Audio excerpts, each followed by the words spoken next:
সবাই আমার দিকে এমন করে তাকিয়ে আছে, এত সিঁদুর আমার বাদে কাউর লাগেনি। গুড মর্নিং, হ্যাশট্যাগ ইন্দুর চ্যানেলে তোমাদের সবাইকে স্বাগত। দেখে বুঝতেই পারছো ফুল রেডি হয়ে গেছি কামাখ্যাতে পুজো দিতে যাবো বলে। তো এখন বাজে হচ্ছে 3:50, মানে 4টে বাজে 10 মিনিট বাকি। তো আমরা এখন বেরোচ্ছি। তো জানি না কতদিনের ইচ্ছাটা যে পূরণ হবে আমার। তো চলো আজকে দিনটা স্টার্ট করি। আই হোপ তোমাদের আজকে এই ব্লগটা দেখতে খুব খুব খুব ভালো লাগতেছে। চলো দিনটাকে স্টার্ট করি। রাস্তাঘাট সব ফাঁকা, পুজোর দর্শন। এই গাড়ির দাদা বলছে 2 ঘন্টা আগে স্কুল 2টোর সময় নাকি দিয়ে এসেছে, মানে মানুষজন ছেড়ে এসেছে ওখানে। তার মানে ভাবো যে 2 থেকে ওইখানে বসে ওখানে মানুষ রয়েছে, কিরকম লেভেলের ভিড়টা হবে ওখানে।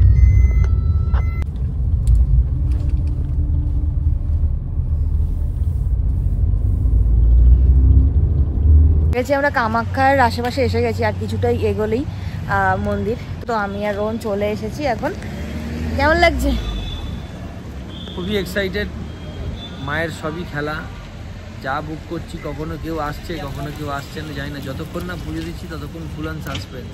হ্যাঁ, পুজোটা আমার কাছে এখানে পুরো বাঁশ ফেলে প্যান্ডেল করে একদম, কারণ 21 বা 22 তারিখ থেকে অম্বুবাচী স্টার্ট হচ্ছে। তো অম্বুবাচীর মেলা এখানে মানে বিশাল বড় অম্বুবাচীর মেলা হয়। তো মানে অম্বুবাচীর সময় এখানে আর কি বিশাল সব কিছু। তো এখানে এখন থেকেই লোক ভরা স্টার্ট হয়ে গেছে, কারণ আজ 17 তারিখ, আর কিছুদিনই বাকি, 3-4 দিন বাকি। তো লোক তো আসবেই নানান জায়গা থেকে। আর অগণিত তান্ত্রিক সাধু সন্ন্যাসীরা সব এসে উপস্থিত হচ্ছে আস্তে আস্তে ধীরে ধীরে। তো ভয়ও লাগছে, এক্সাইটেডও লাগছে, যে মানে অদ্ভুত একটা ফিলিংস আসছে যে কোথায় আসলাম, মানে কি দেখবো, অদ্ভুত লাগছে। তো চলো দেখি কি হয়।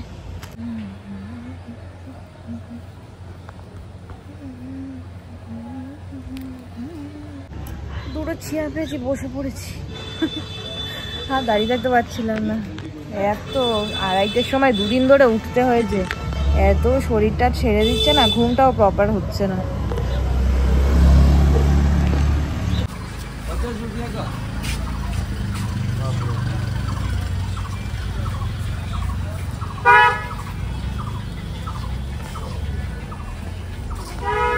আমাদের টালি, আর এটা হচ্ছে সুদীপদার জন্য। সুদীপদা আর কি নিজের মেয়ের মুখে প্রসাদের জন্য এই ডালিটা করে গেছে।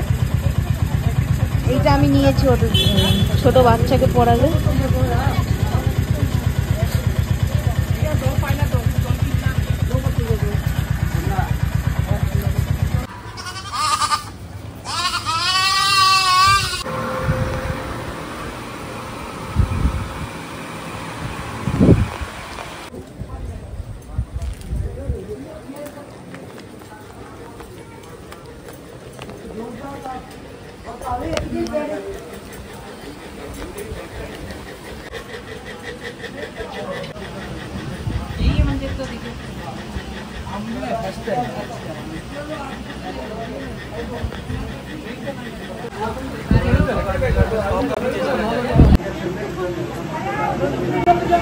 লাইনে দাঁড়িয়ে আছি, লাল দাঁড়িয়ে হাতে নিয়ে দাঁড়িয়ে থাকি। পরের ডেসক্রিপশনে বলছি বিস্তারিত আসবে ভিডিও নিয়ে।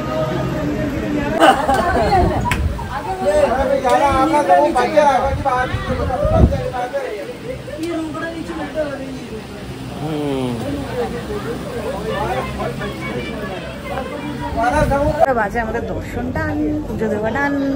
বুঝতে পারছো? আমি এইবারে বুঝেছি কিছু কথা আছে, কেন জেনারেল লাইন আর ইয়ের লাইন 4টের সময়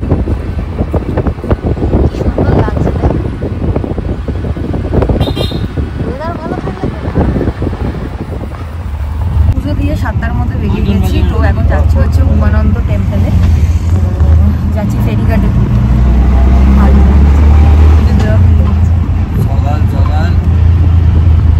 আর হ্যাঁ, আমরা জেনারেল লাইনেই দাঁড়িয়েছিলাম, ভিআইপি লাইনে দাঁড়াই।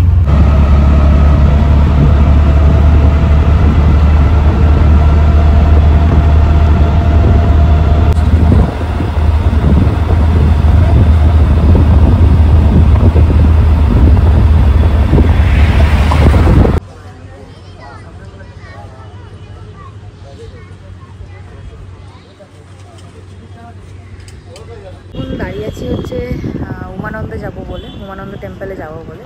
তো উমানন্দ টেম্পল হচ্ছে ওই পিকক দ্বীপে, এই যে পিছনে যে দ্বীপটা রয়েছে ওটার নাম হচ্ছে পিকক দ্বীপ, পিকক আইল্যান্ড। তো উমানন্দ টেম্পল আমাদের অবশ্যই যাওয়া উচিত, যারা যাও না তাদের জন্য বলবো যে অবশ্যই যাওয়া উচিত, কারণ কামাখ্যা দর্শনের পর উমানন্দ টেম্পল না গেলে সেই কামাখ্যা দর্শনের ফলটা পাওয়া যায় না, এটা শোনা আছে, শোনা কথা। তো যাই হোক, শোনা হোক আর যাই হোক, যেতে তো হবেই, ফল যাতে বিফলে মানে এই দর্শনটা যেন বিফলে না যায় তাই জন্য। তো ওই জন্য আমরা এখন দাঁড়িয়ে রয়েছে, এখন 7:30 বাজে। আর 7:30 এখন গভর্নমেন্ট ফেরি আছে যেগুলো, সেগুলো 7:30 জায়গায়, মানে সেগুলো 9:30 থেকে স্টার্ট হয়। আর হচ্ছে গভর্নমেন্টগুলো 9:30 থেকে স্টার্ট হয়, যাওয়া আসা 40 টাকা। আর যেগুলো হচ্ছে তোমার এই যে বেসরকারি যেটা, সেটা তো সকাল থেকে স্টার্ট হয়ে যায়, কিন্তু সেগুলোর ভাড়া হচ্ছে যাওয়া আসায় পার পার্সন 200 টাকা করে। এবার যেহেতু আমাদের 7:30 হয়ে গেছে, মানে 7:30 আমরা এখানে পৌঁছে গেছি, এখনও 2 ঘন্টা ওয়েট করতে হবে, আমাদের ফ্লাইটও আছে। তো সেই জন্য আমরা এখন 2 ঘন্টার এখানে ওয়েট করছি না, আমরা বেসরকারিতেই বেরিয়ে যাচ্ছি। তো আসুক, তারপরে যাচ্ছি, দেখাই গিয়ে ওখানে কি আছে না আছে সবটা শেয়ার করছি। এই যে আমাদের বোট এসে গেছে বেসরকারির উমানন্দ দেবী টেম্পলে যাওয়ার জন্য, 200 টাকা পার পার্সন।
এই নামলাম উমানন্দ টেম্পল থেকে, মানে পুজো দিয়ে দর্শন করে।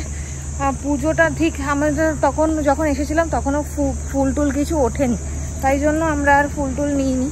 তো এবারে যাই, যে ফেরির দিকে যাই, সবাই না হলে তো ছাড়বেও না, এখানে তো দাঁড়া, সবাই না হলে তো ছাড়বেও না। তো যাই হোক, এটা আমাদের নয়, আমার পিছনে যে নদীটা দেখছো, ওই নদীটার নাম হচ্ছে ব্রহ্মপুত্র নদী। এই নদী হচ্ছে কৈলাসের যে মানব সরোবর, তার পাশের একটা ছোট গ্লেসিয়ার থেকে এই নদীটার উৎপত্তি হয়েছে। এই নদীটা তিব্বত হয়ে ইন্ডিয়াতে ঢুকে যাচ্ছে অরুণাচল প্রদেশ আর আসাম, এই হয়ে দেন চলে যাচ্ছে বাংলাদেশের দিকে। আর এই নদীটার বিশেষত্ব হচ্ছে যখন অম্বুবাচী চলে তখন কথিত আছে এই নদীর জল নাকি লাল হয়ে যায়, কিন্তু এটা হয়তো হয় না, কি একজন বলছিল আমাদেরকে যে এটা হয় না, বাট মানে কামাখ্যার যে জলটা যেটা বেরোয় ওটা পুরো রেড জল বেরোয়। এটা জানি না কিভাবে সম্ভব, সবই ভগবানের মানে অশেষ লীলা খেলা। তো যাই হোক, এই হচ্ছে ব্রহ্মপুত্র নদী, ভীষণ সুন্দর আর ভীষণ বড়। চলো নিচে গিয়ে একটু দেখাই।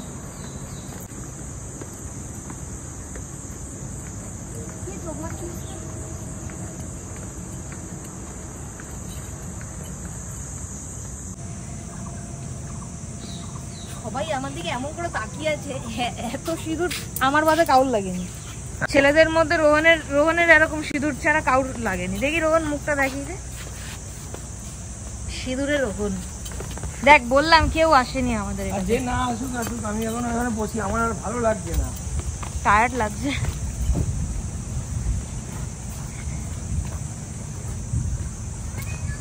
এই দেখো ব্রহ্মপুত্র নদী।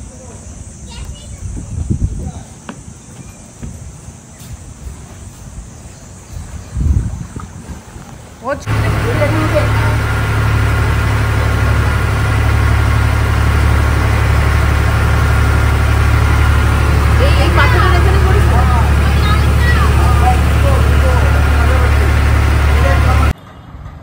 হোটেলে এসে ব্রেকফাস্ট শুরু করে দিলাম, প্রচণ্ড খিদে পেয়েছিল।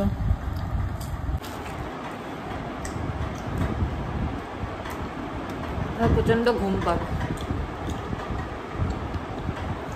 হয়ে গেছে হোটেল ছাড়ার জন্য, একটু শুয়ে নিয়েছিলাম। শোয়াটাই আমার কাল হয়েছে, আমার এত এবারে চোখ মুখ জ্বলে যাচ্ছে, রাগ হয়ে যাচ্ছে না, মানে একটা হয় না, মানে চিরবির চিরবির লাগছে পুরো একেবারে। তো এবারে রেডি ফেডি হয়ে গেছি, সব গোছানো কমপ্লিট। এবার খালি বেরোবো, খাওয়া দাওয়া করে দেন চলে যাবো হচ্ছে সোজা এয়ারপোর্ট। 1:30টার সময় ফ্লাইট আছে, তো এতক্ষণ তো আর রুমে থাকা যাবে না, কারণ তাহলে আবার একদিনের ভাড়া নিয়ে নেবে।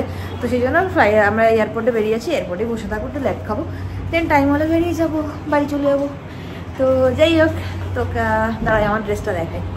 ড্রেস দেখাতে বাইরে আসলাম।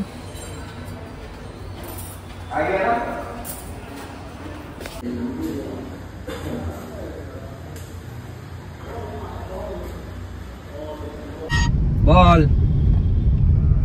এই তো গাড়িতে উঠলাম।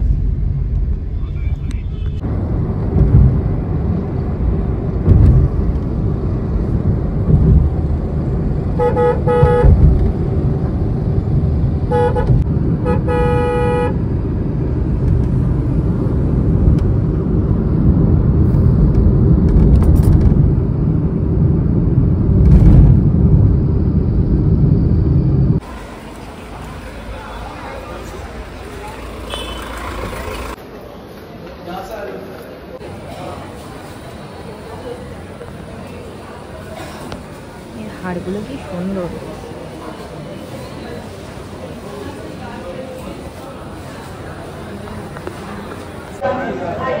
অ্যারাইভেলটা যতটা সুন্দর, ডিপার্চারটা নর্মাল আমাদের কলকাতার মধ্যে, মানে অ্যারাইভেলটা যে ওদের কালচারটাকে তুলে ধরেছে, সেটা অ্যারাইভেলটা খুব সুন্দর লাগে। ডিপার্চারটা যদি সেম, আমার মনে হয় অ্যারাইভেলটা করার কারণ হচ্ছে যারা আসছে তারা জানছে যে দেখো এরকম এরকম কালচার, হতে পারে। এবার যাওয়ার সময় তার জেনে লাভ নেই, প্রচুর জেনে গেছি।